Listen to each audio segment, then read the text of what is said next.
Les Anges des Barreaux, c'est un gang de prisonniers? Oui, en importance, c'est le second des 4 groupes à l'intérieur et l'extérieur du système pénitentiaire. Ils se décrivent eux-mêmes comme les pires des brutes et ils sont vraiment comme ils le prétendent. Je suis fatiguée, je voudrais retourner au motel. Tu restes ici et tu viens t'amuser avec nous.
Les Anges des Barreaux, première partie.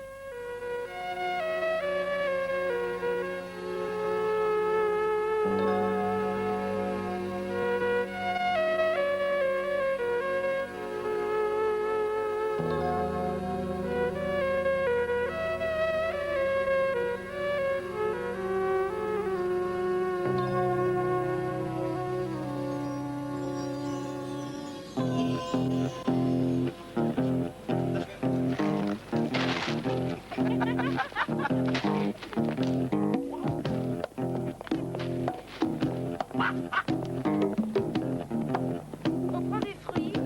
Des fruits?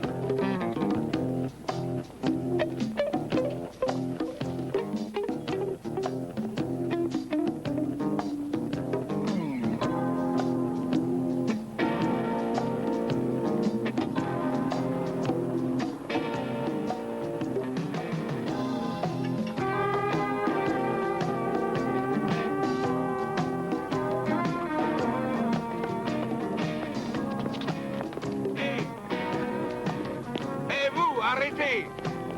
Et là-bas! Arrêtez, mamma mia! Arrêtez! Voyons, mais vous n'avez pas payé cette bouteille! Pourquoi tu veux que je paye une bouteille qui est à moi, hein? Pourquoi? Je cherche des ennuis, tu veux que je la casse sur Vous la ne gueule? pouvez pas me faire ça! Et rendez-moi ma bouteille! Allez, tire-toi!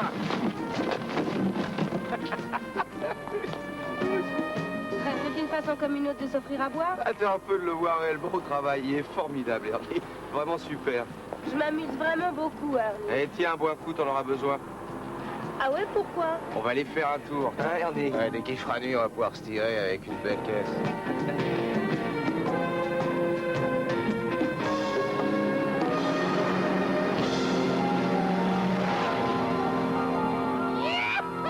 Et c'est parti! Et qu'est-ce qu'on va faire? On va jouer à un petit jeu qui est très marrant, on va se ramasser un peu de pognon. Ah, j'adore les jeux. Comment on joue, alors? Donne-moi un numéro. Numéro 20. 20. Commence à compter les sorties sur l'autoroute.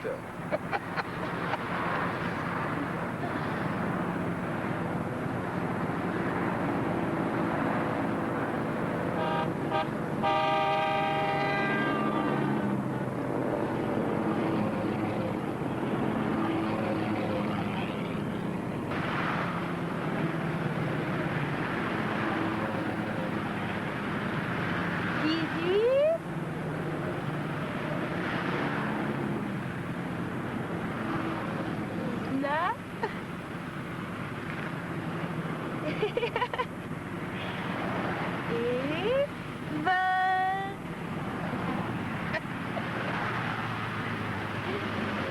Et maintenant? Ça y est, il est fini le jeu. Tu vas choisir une rue. Pourquoi? Discute pas. Celle-là.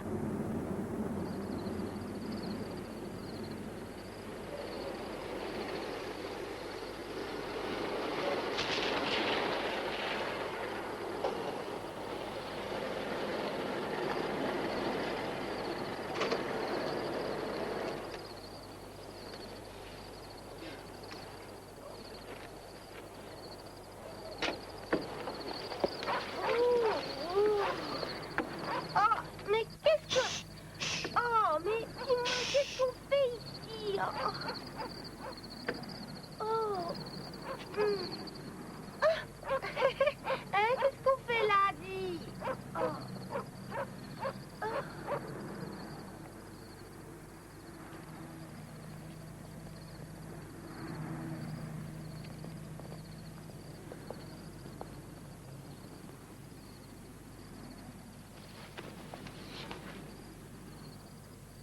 Ça a l'air bon. Quand ça sera bon, je te le dirai.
Voilà ce que j'appelle un truc intéressant.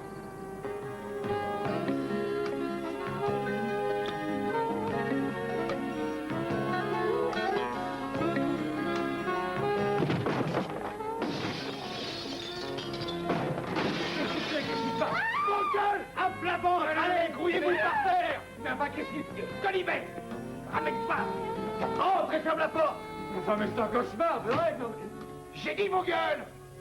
Mais qu'est-ce que vous voulez? Mais c'est pas vrai, répondez-moi! La gueule! Mais si vous voulez faire!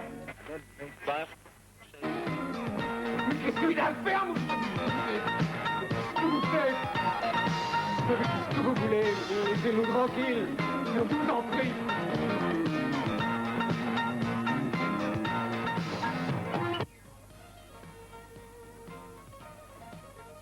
Ah, je vais me coucher, il y aura moins de bruit là-haut.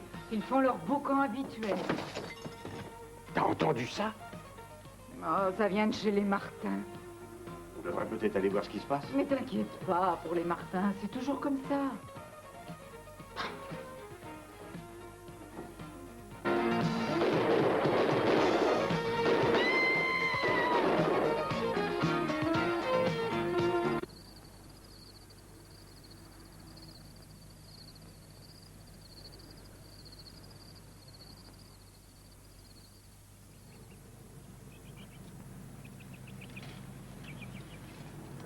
Bonjour, Madame Stanton. Bonjour, Frankie.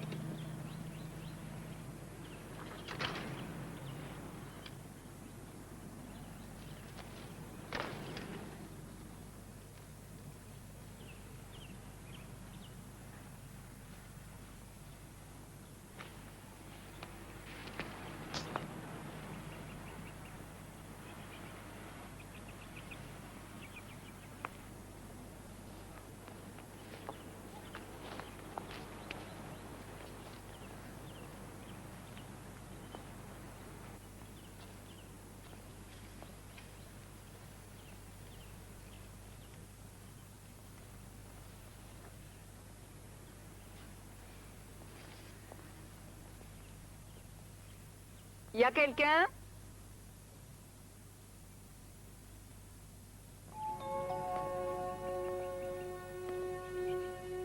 Y a quelqu'un?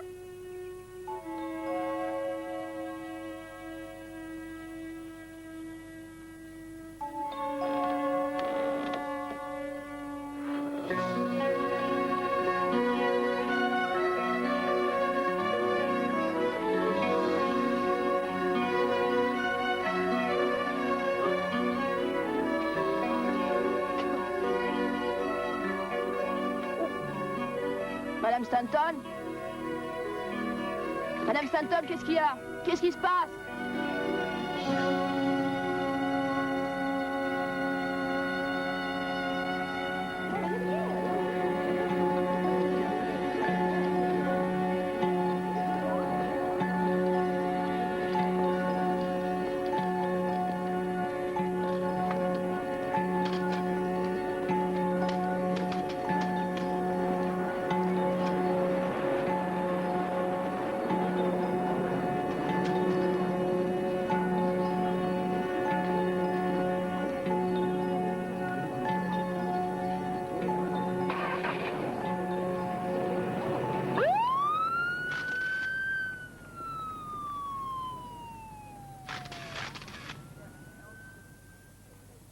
Harry, Par ici. Toute la maison mise à sac, c'est dingue, on dirait une véritable exécution. ils ont été tués à bout portant.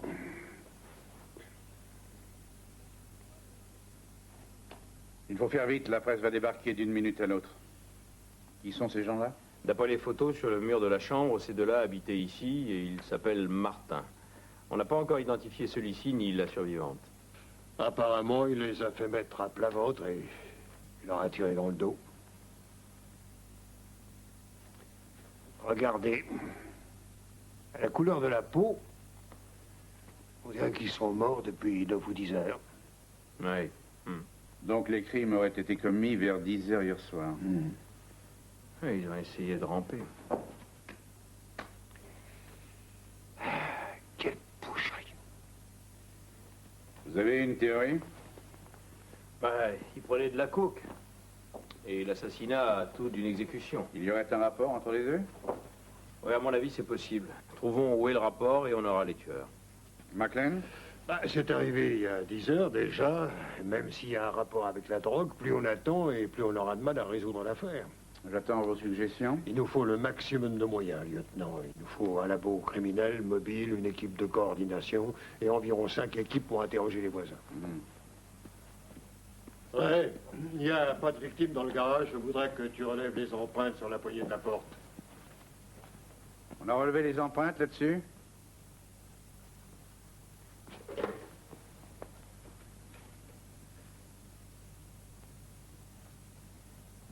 Ici le lieutenant Denisco, passez-moi le labo.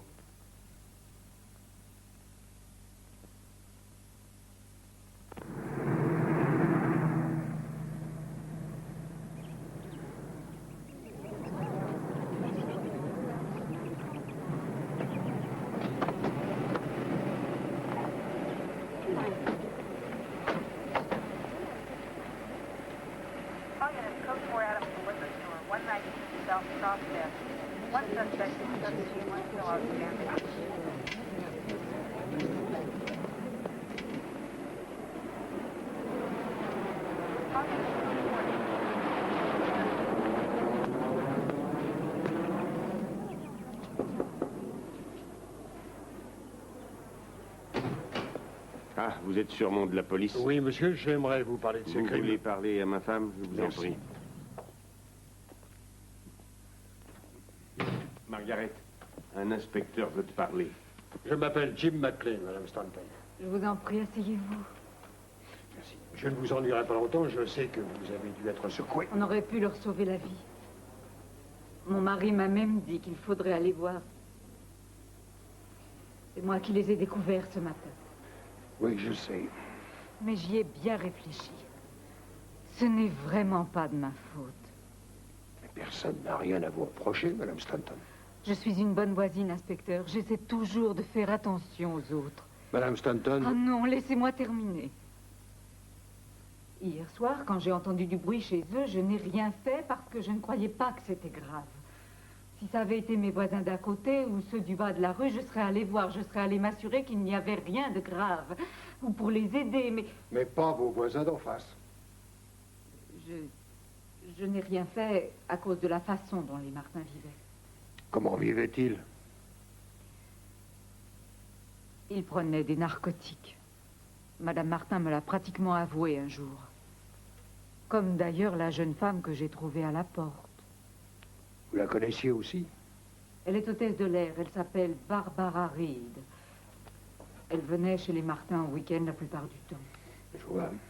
Que savez-vous de Barbara Reed? J'imagine qu'elle est à peu près du même genre que les Martins. Elle venait avec un homme différent toutes les semaines. Avez-vous parlé à Barbara? Il y a à peu près un an, juste après que les Martins aient emménagé. Stacy, Madame Martin et cette hôtesse de l'air sont passées ici. Presque immédiatement, elles m'ont expliqué que la marijuana n'était pas nocive. Toutes ces drogues sont nocives, Monsieur McLean. D'ailleurs, c'est pour ça qu'ils ont été tués. Il est encore trop tôt pour le dire, Madame Stanton. Oh, je le sais. J'y ai beaucoup réfléchi. Il n'y a pas d'autre explication.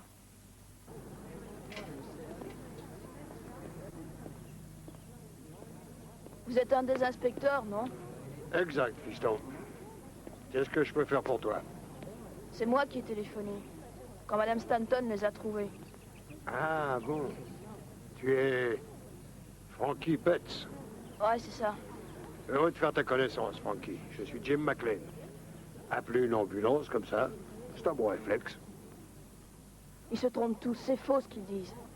Qu'est-ce qui est faux? Ce qu'ils disent tous. C'est moi qui distribue les journaux par ici. Monsieur Martin, il me payait régulièrement tous les mois. Tu connaissais bien Monsieur Martin, alors? Je sais que tout le monde a peur, Monsieur McLean. Ils ont vraiment très peur. Mais ils ne devraient pas dire ce qu'ils disent sur Monsieur Martin.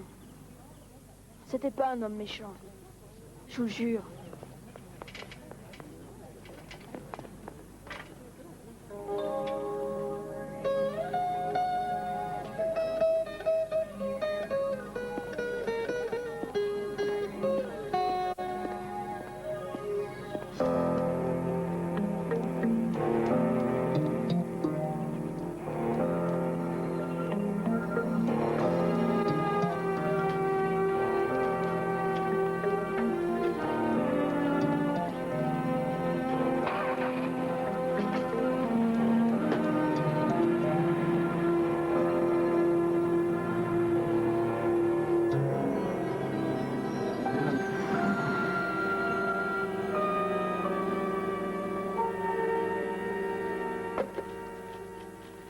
Bon, il est 1h, on a fini le boulot sur les lieux du crime. Alors, qu'est-ce que vous avez appris? Je sais qui était le jeune type. Il s'appelait Tom Levant, 25 ans, joueur de tennis professionnel, domicilié à Delray. Oui, et la seule survivante est une hôtesse de l'air qui s'appelle Barbara Reed. Levant était probablement son petit ami. Ok, quelles sont les nouvelles de l'hôpital? D'après le dernier bulletin, elle vit toujours, mais c'est pas brillant. Hein. Barbara Reed est donc notre seul témoin. Il faut qu'elle soit gardée 24 heures sur 24. Oui, mais d'après ce que m'a dit le Toubib, elle a peu de chances de durer 24 heures. D'accord. Quoi d'autre? Les Martins étaient locataires de la maison. Apparemment, ils payaient le loyer à une compagnie de Santa Monica et ils travaillaient tous les deux. La femme travaillait comme représentante pour Costa Rayon X, une boîte de Chicago. Et Paul Martin était ingénieur à l'usine aéronautique de Dayton. Bon, parlons un peu des armes. Le premier rapport de balistique indique que 2 calibres différents ont servi, un 22 et un 32. Est-ce que les points d'entrée et de sortie des balles ont été établis? Ce sera dans le rapport du légiste, lieutenant. Mais je crois qu'on ne s'est pas trompé. On leur a tiré dans le dos comme pour une exécution. Est-ce qu'il y a eu vol? En tout cas, on n'a pas retrouvé d'argent dans les portefeuilles des hommes, ni dans les sacs des femmes. Les câbles de la télé ont été arrachés, mais il n'y avait plus de récepteur. Il y avait des cassettes et des disques, mais pas de chaîne. Impossible de dire s'il manque autre chose, à part la voiture des Martins. A-t-on signalé sa disparition? Je m'en suis chargé, lieutenant. Merci, Jerry. Et votre enquête dans le quartier, quel résultat? Moi, j'ai interrogé les gens du quartier situé derrière la maison des Martins et ils n'ont rien remarqué d'important. 2 personnes connaissaient de vue les Martins, mais les autres ne savaient pas qui c'était. Ils recevaient pas mal le soir. On a même dit qu'ils prenaient de la dope. Oui, j'ai entendu la même chose. La dope et souvent des visites de gens pas très recommandables. Oui, ça cadre avec ce qu'on m'a dit. Oui. McLean? Oui, on vous a peut-être dit ça, mais ça ne veut pas dire grand-chose. Bah, c'est un point de départ. La drogue, la grande vie, des fréquentations louches, c'est clair à mon avis. Il suffit de retrouver ceux qui fournissaient les Martins et on saura tout. Excusez-moi, Harry, je ne suis pas d'accord. Vous croyez que le monde de la drogue fonctionne comme ça de nos jours? On tue 4 personnes parce que l'une d'elles n'a pas payé son fournisseur de canne, qu'on pille la maison et qu'on se tire dans la voiture des victimes? Et si les vols n'étaient là que pour dissimuler le but des meurtres, ces gens-là prenaient de la cocaïne. Je dis qu'on les a tués pour ça. Et je dis qu'il ne faut pas se laisser aveugler parce qu'il n'est peut-être qu'une coïncidence. Écoutez, je sais que tous leurs voisins ne seraient pas d'accord avec vous. Mais ça, c'est entendu. Mais dites-vous bien que ces gens-là crèvent de trouille et qu'ils cherchent quelque chose pour se rassurer. Alors ils s'en prennent aux victimes elles-mêmes et ils ont l'impression d'être en sécurité jusqu'à la prochaine fois. On a trouvé de la coke, McLean. Et on a aussi trouvé un crime sauvage et sadique qui est le fait de déséquilibrer.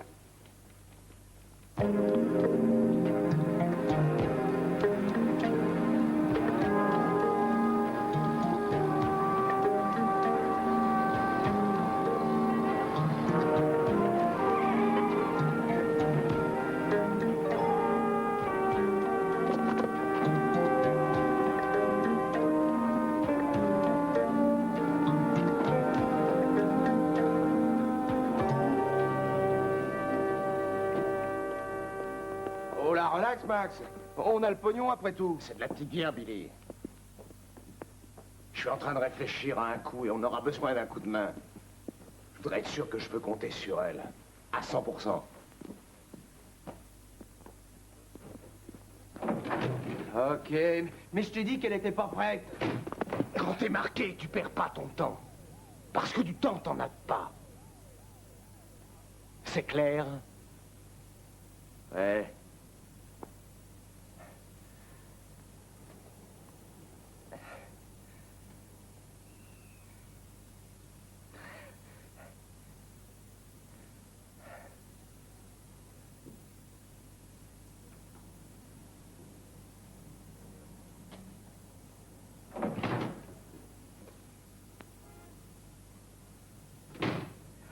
On a touché 600 $ pour ce qu'on a revendu. On va s'éclater.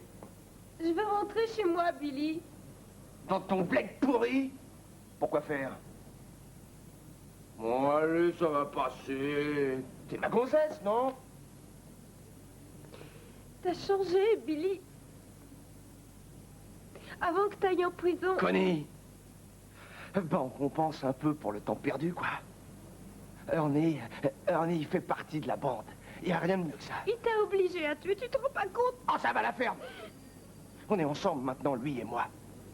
J'ai tué pour la première fois hier soir. Je fais partie de la bande, Connie. Le jour où si jamais on plonge, merde, je te jure, ce sera super pour moi. En tôle, ça change tout d'appartenir à la bande. Oh, Billy. Billy. Vous avez été remis en liberté il y a seulement 4 semaines.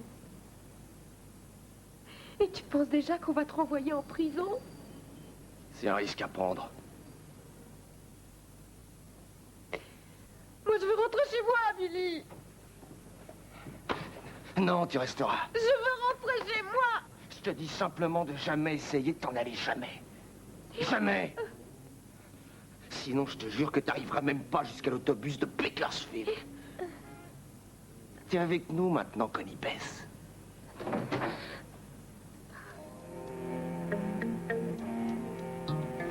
Connie Bess est d'accord, on est.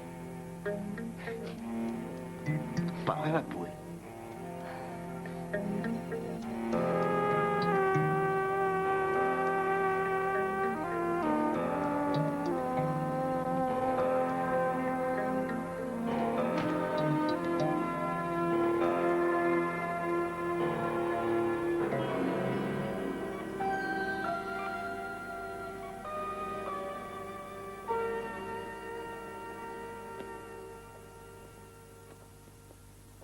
Le docteur dit qu'elle a du mal à reprendre connaissance. Elle tient à un fil, Jim. Quand pourra-t-on l'interroger? Il dit qu'on pourra lui parler peut-être dans une semaine, si elle vit jusque-là. Harry, tu sais, il y a vraiment quelque chose qui ne va pas quand on laisse le genre de brutes qui ont fait ça se promener tranquillement dans la rue. Non, attention, la première règle du métier, Jim, c'est de ne pas prendre parti. J'y peux rien, Harry. Ça me met hors de moi.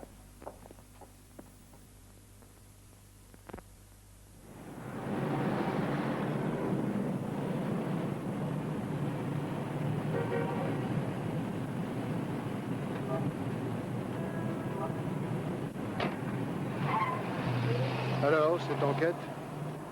Oh, excellente. J'ai parlé à une vingtaine de types qui travaillaient avec Martin. D'après eux, c'était un gars consciencieux, un bon ingénieur, mais personne n'a le moindre renseignement sur ce qu'il faisait de ses loisirs. On ne m'a rien dit sur sa consommation de cocaïne. Je ne les crois pas. Oh, j'ai l'impression qu'on ne m'a pas tout dit, oui. Et les ouvriers, qu'est-ce qu'ils avaient à dire? Apparemment, Paul Martin passait pas mal de temps à effectuer des contrôles de qualité dans l'usine. La plupart des gars l'aimaient bien. Ils sont prêts à tout faire pour nous aider. Vous leur avez parlé de l'histoire de la cocaïne? Harry, tu crois que je démolirais ta thèse? C'est pas une réponse. Je leur en ai parlé. Mais la plupart d'entre eux ont tiqué. Ils ont trouvé que c'était assez moche de notre part de nous attaquer à ce côté de sa personnalité. Mais n'aie pas peur, j'y suis allé sur la pointe des pieds. Mais personne n'était au courant que Paul Martin prenait de la drogue. D'après eux, c'est tout juste s'il lui arrivait de prendre de l'aspirine. Le plus important, c'est que personne ne comprend pourquoi il a bien pu vouloir le tuer. Non, oui, bien sûr, un si brave garçon, et tellement droit. C'est ce que la plupart des gens pensent de lui. 190 à 23 sur Canal 2. Oui, 190, j'écoute. Bon, ça y est, la voiture de Paul Martin a été retrouvée par la police de Los Angeles. On la remorque jusqu'à la Fourrière. Les gars du labo sont en route. 23, Roger, on y va. Enfin, alléluia, voilà une piste.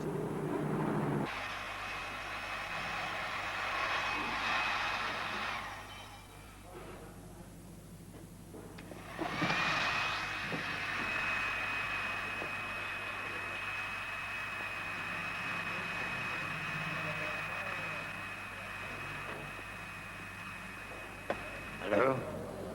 Rien. Je crois qu'on perd notre temps, inspecteur. Pas une empreinte, pas le moindre petit indice. Désolé. Merde, enfin, on n'a toujours pas la moindre piste. Harry, écoute, on nous dit dans le rapport que la voiture a été retrouvée dans le centre-ville. C'est peut-être une piste, après tout. Merci. Jerry, passez ces renseignements sur l'ordinateur.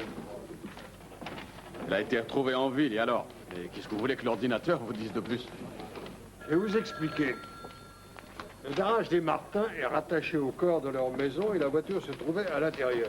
Ce qui donnait aux suspects le temps de piller la maison, de charger la voiture et de repartir sans se faire remarquer. Ils font leur déménagement avec la voiture, puis ils l'abandonnent dans le centre. Et l'ordinateur va analyser la donnée centre-ville. D'accord, mais en quoi ça nous avance pour le moment? Tu dois avoir l'impression que je cherche à détruire l'hypothèse d'une affaire de drogue, mais ce qu'il faut que tu comprennes, c'est que, jusqu'à preuve du contraire, cette affaire n'est rien d'autre qu'un crime crapuleux. On a fait tout ce qu'on pouvait. Eh bien, il faut continuer à persévérer, Harry, jusqu'à ce que tu acceptes d'envisager la possibilité que les gens que nous recherchons ne sont qu'une bande de voleurs et de meurtriers, et non pas une organisation criminelle surnaturelle. Où allez-vous? Vérifiez ma théorie.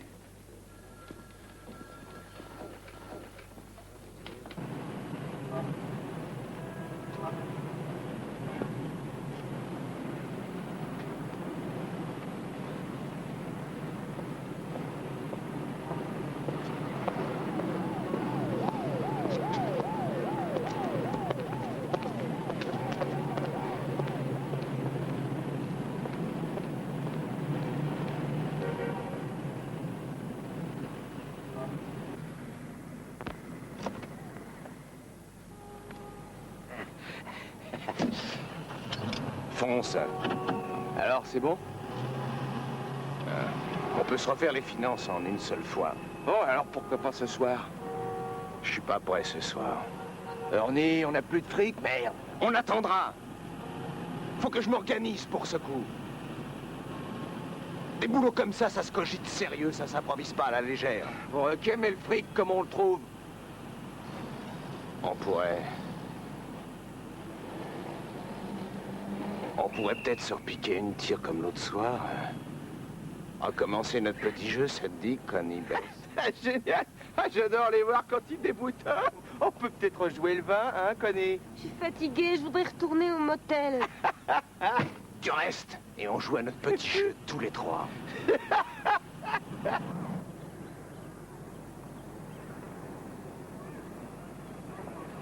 Voiture 23. Le véhicule que vous avez signalé n'est pas recherché. Pour la Lincoln M9876, restez à l'écoute. Roger.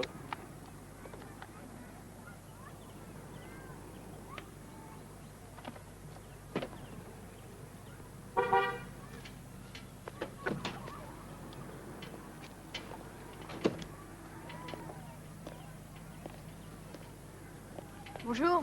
Bonjour. Ça va, Francky? Ça va, merci. Je venais m'entraîner à tirer des paniers. Ah. Je parie que t'es très fort, non? Monsieur Martin, il m'entraînait. Il avait joué à l'université. Il m'a appris plein de trucs.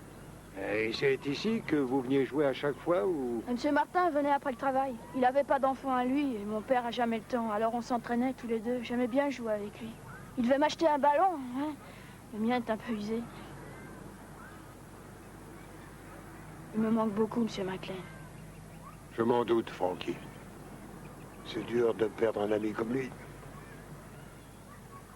Alors, voiture 23. Pour la Lincoln M9, 876, pas de plainte. Le propriétaire habite Palm Street, San Pedro. Entendu, ici 23, Roger. Qu'est-ce que vous faites par ici? Eh bien, tu vois, au sujet de l'affaire Martin, j'ai une idée. Leur voiture a été abandonnée dans le centre-ville et alors j'ai pensé que les types que nous recherchons avaient peut-être laissé leur voiture dans les parages. Et ça vous aidera à les retrouver? Peut-être, tu sais, il faut vérifier tous les indices. C'est la seule façon de résoudre une affaire. Moi, je connais parfaitement le quartier, monsieur McLean. Est-ce que tu as remarqué certaines voitures qui ne sont pas garées là d'habitude?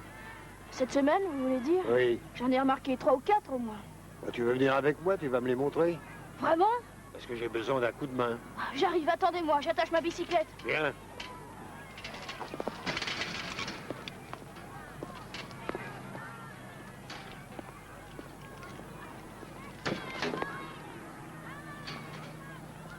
Ça y est.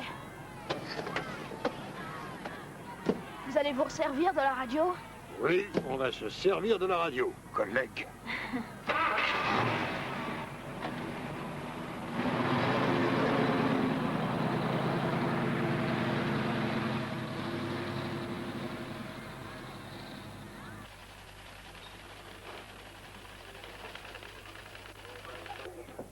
Dites, Gates, McLean n'est pas revenu? Non, pas encore, commissaire. Alors, ça doit être vrai. C'est à se demander ce qui lui passe par la tête. L'inspection des communications a entendu un gosse lire des numéros d'immatriculation à la radio. Ils ont trouvé quelque chose? Très amusant, Gates. Vraiment amusant. Harry, McLean Canalin pour vous. Allô, 23, je vous écoute, Jim. Allô, Harry, ici 23. Dites aux gens du labo de venir nous rejoindre à la fourrière pour examiner une voiture que je viens de retrouver. Volée dans le centre? Exactement. La plainte a été déposée la nuit des meurtres. La bagnole est à 100 mètres de la maison des Martins. Bien joué, collègue. Oui, c'est du beau boulot.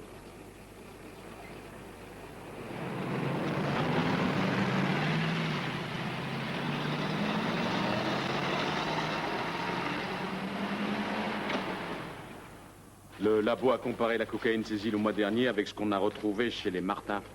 Ça coïncide, Harry. Tu la tiens, la filière.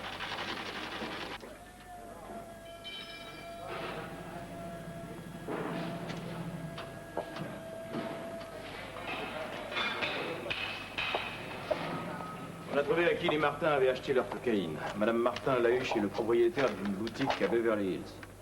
Mais il était en prison pour conduite dans l'état d'ivresse la nuit des meurtres. Retour à la case départ.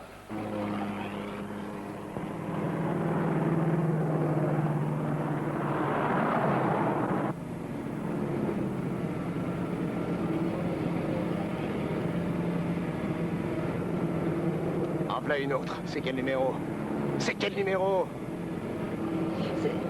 C'est la 18. Voilà, à la bonne heure. C'est toi la meilleure, Connie Bess de Bakersfield, Californie. Regarde, en voilà une, Connie.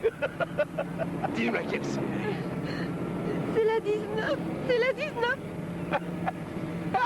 Et la prochaine, c'est la mort.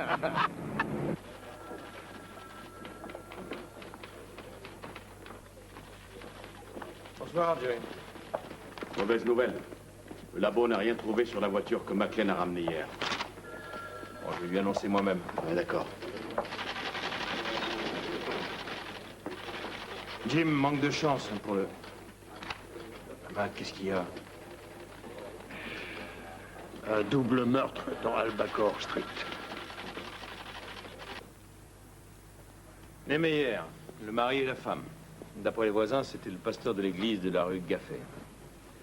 Apparemment, les voisins les ont entendus vers 10 h hier soir, ils chantaient. Et ensuite, plus rien. J'ai vu que le garage était vide. Ils avaient une voiture. Oui, une Toyota à 4 portes. On a déjà fait distribuer un avis de recherche.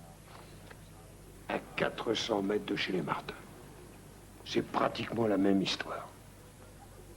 Oui, sauf que de la drogue, cette fois-ci, il n'y en a pas.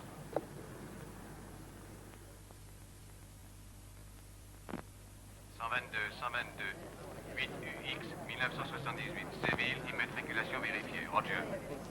Inspecteur, c'est encore une histoire de drogue? Non, madame, pas cette fois. Vous êtes sûr? Les victimes étaient un pasteur et sa femme. Toutes les personnes que nous avons interrogées les décrivent comme des gens parfaitement respectables. Comment expliquer cela? Pour l'instant, tout semble indiquer qu'il s'agit d'un meurtre commis au hasard. Alors aucun de nous n'est en sécurité. Pas tant que les coupables ne seront pas sous les verrous. C'est horrible de devoir vivre avec cette idée. Je n'y peux rien, madame.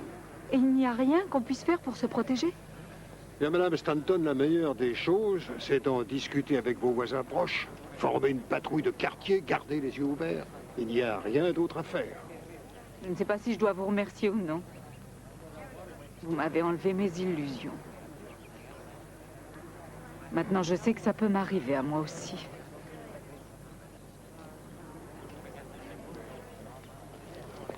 Monsieur Maclean. Monsieur Maclean. Oui?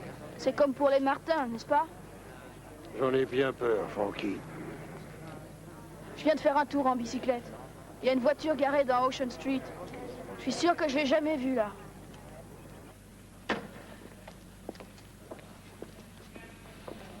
La police de Los Angeles a fait des recherches dans le centre, comme vous le vouliez. La Toyota a été retrouvée abandonnée près de Figueroa et Pico. On l'a remorquée jusqu'au labo. Est-ce qu'on a une plainte pour la Plymouth que Frankie nous a montrée? Oui, elle a été volée hier soir entre 18h et 19h près de Pico et de l'Union Street. Ouais, dans le centre. Où a-t-on trouvé ça? Dans la Chevrolet. Et on l'a pas vu hier soir. Je l'ai trouvé coincé sous le siège avant quand je l'ai démonté hier soir très tard. Jerry, savez-vous où habite le propriétaire? D'après les papiers, il habite Van Nuys. Tâchez de le retrouver. Et demandez-lui s'il va souvent à ce marché. Nous, on sera à l'hôpital. Hôpital? Ben, on peut pas interroger Barbara Reed d'avant une semaine, au moins. Harry, ça fait 5 meurtres. Alors, il va falloir que le médecin change d'avis.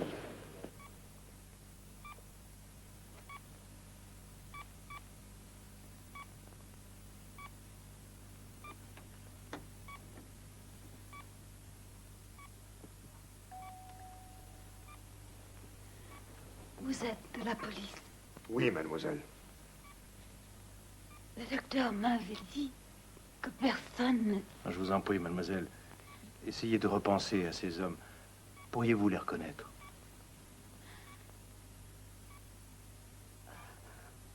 Je ne les ai pas vus assez longtemps. Vous n'avez rien remarqué? Des tatouages. Ça fait des tatouages partout. Quel genre de tatouage? Tout noir et un peu flou. L'un des hommes sous sa chemise, il s'est penché sur moi. Une sorte de trèfle tatoué sur son ventre. Et des chiffres aussi. 3, 6. Avez-vous vu combien de personnes il y avait?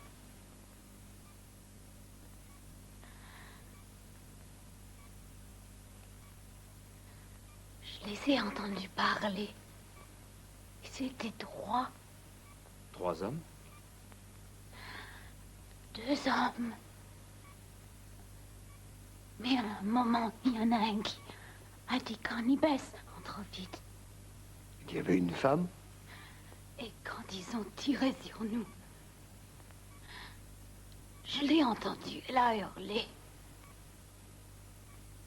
2 hommes et une femme. D'après sa description des tatouages, c'était pas du boulot de professionnel. Des gros traits noirs, il y a 15 ans, ça aurait été typique des prisons. Ça l'est encore. À propos du sac en plastique qui était dans la Chevrolet, le propriétaire n'est jamais allé dans ce marché. Alors ça veut dire que les suspects sont allés. Excusez-moi, j'ai interrogé les services de liberté surveillée au sujet des prisonniers qui portent des tatouages. Vous avez un dossier? Non, pas de dossier, mais les trèfles et les 3-6, ça veut dire quelque chose pour eux. Je crois que j'ai dégoté le meilleur expert du comté sur la question. C'est Dave Janowski, de la police de la ville. C'est le spécialiste des anges des barreaux.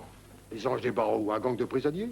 Oui, en importance, c'est le second des 4 groupes à l'intérieur et à l'extérieur du système pénitentiaire. Ils se décrivent eux-mêmes comme les pires des brutes et ils sont vraiment comme ils le prétendent. Janowski possède la liste de leurs membres en tôle et en liberté. Une liste de suspects? Et comment? Combien sont-ils? En comptant les amis et les sympathisants, un petit peu plus de 700, mais 500 sont actuellement encore en prison. Apparemment, on va avoir encore besoin de vous. À votre disposition. Première question. Comment sont-ils organisés? Assez mal à l'extérieur, mais beaucoup mieux dans les prisons. Et vous pensez que leurs membres sont capables de ce genre de meurtre? Sans aucun doute.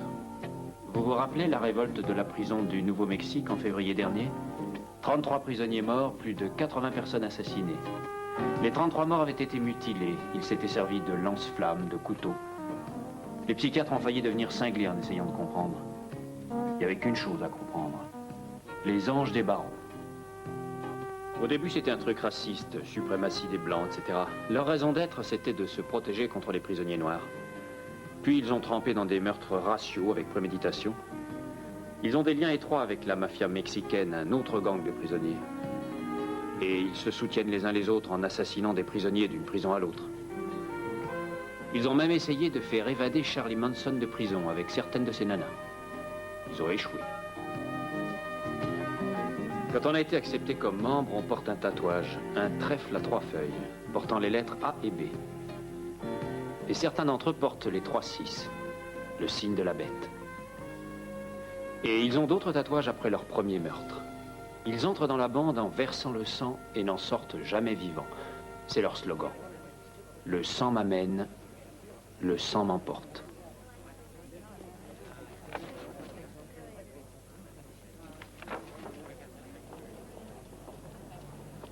Oui, je suis là tous les jours. Mais j'ai jamais vu ces deux mecs-là. Vous êtes sûr? Catégorique. Jetez donc encore un petit coup d'œil, vous avez feuilleté ça très vite. Ah oui, peut-être. Mais si j'ai rien vu, j'ai rien vu. Ça nous ferait plaisir. Mademoiselle, vous travaillez ici? J'ai eu l'impression que vous ne voulez pas nous parler. Non. J'ai regardé et j'ai vu un tas de visages pas possibles. Ils sont dangereux, c'est vous qui l'avez dit. C'est pour ça que vous ne dites rien? Qu'est-ce que vous voulez dire?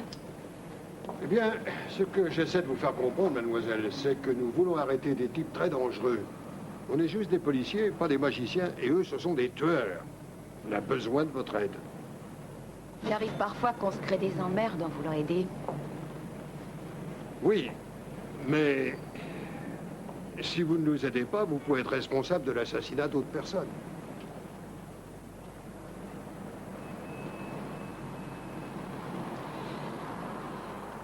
J'ai remarqué 2 types et une fille d'environ mon âge ici, il y a une semaine à peu près.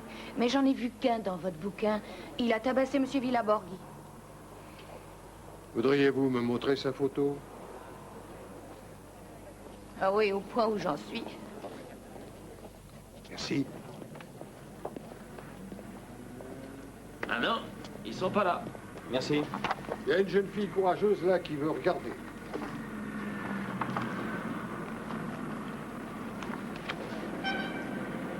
Celui-là. Vous le connaissez? Oui, c'est Ernie Neal.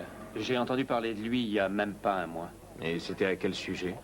Libéré sur parole de Saint-Quentin. 5 ans derrière les barreaux, double meurtre.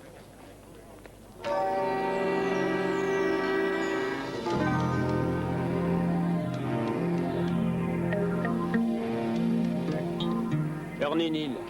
En tout cas, sur son dossier de liberté conditionnelle, on a sa vraie adresse. Billy Monroe, son compagnon de cellule avant leur remise en liberté. Et la fille, est-ce que vous la connaissez? Non, celle-là, c'est une nouvelle. Qu'est-ce que tu paries qu'elle s'appelle Connie Bess? Non, je parie pas. J'ai horreur de perdre. « 23 à 27. Surtout, les lâchez pas. » 27, Roger. Vous dites que Barbara Reed n'a pas pu reconnaître un seul d'entre eux? Non, pas assez nettement pour un tribunal. On a les suspects principaux, mais ça va pas plus loin. Alors on les met sous surveillance permanente. Ça servira à quoi? Comment ça servira à quoi? On les prend la main dans le sac, ça servira au moins à les boucler. Chacun de ces meurtres a eu lieu après un vol de voiture. Si on les voit en train de voler une auto, on doit immédiatement les arrêter, non? Oui. Et qu'est-ce qui se passera? Ils iront en prison peut-être 5 minutes, et puis on va les relâcher. Ils sont en liberté surveillée, McLean. Oui, pour une douzaine de hold-up avec violence. Et un double meurtre, qui n'avait rien de l'homicide par imprudence. Et 5 ans après, on va nous les rebalancer dans la rue. La violation de parole, ça va leur coûter combien, Dave? Un nouveau jugement et 10 minutes de prison au plus.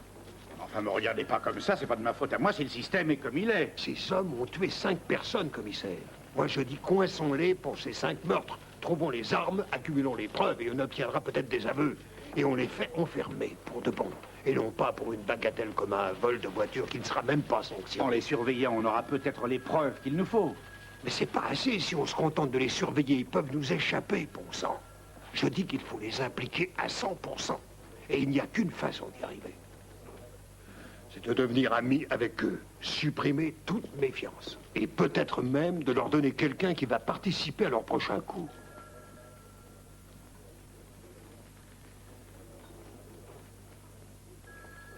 Vous voulez dire les infiltrer?